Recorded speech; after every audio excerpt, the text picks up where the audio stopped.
So, you want to kill the Mantis, huh?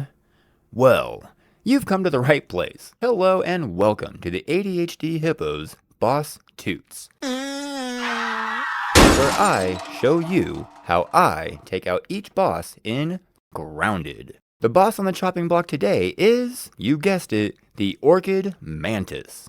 So, let's get started. Starting with my gear. My weapon of choice for this fight is going to be a Salty Club of the Mother Demon. Salty to abuse her weakness to it, plus the Club of the Mother Demon's generic damage type will bypass all of her resistances. If you don't have access to the club yet, another good weapon to use would be the Salt Morningstar. The damage isn't as good, but with that you can use a shield. Plus, it's a bit easier to get. If you don't know how to get the Morningstar yet, I'll have a video out real soon walking you through it. So, make sure to subscribe and ring that bell to get notified when that video goes up. Now for my armor. Personally, I'm kind of partial with going with a koi scale piece just to give myself a little leeway with the parry window. But the option that I'm going to go with today is the roly-poly helmet, which has a couple buffs to blocking and has a higher defense than the koi scale armor.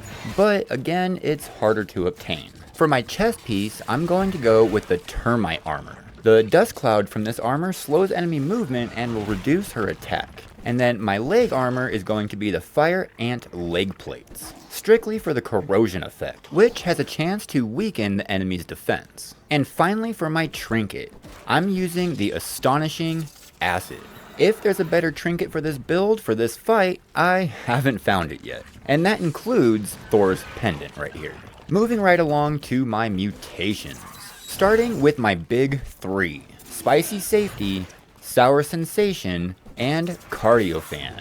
In my opinion, you should never go into a boss fight without these. The last two mutations are fairly interchangeable depending on where you are in the story. For my purposes today, we are going to be going with Coup de Grace and Parry Mastery.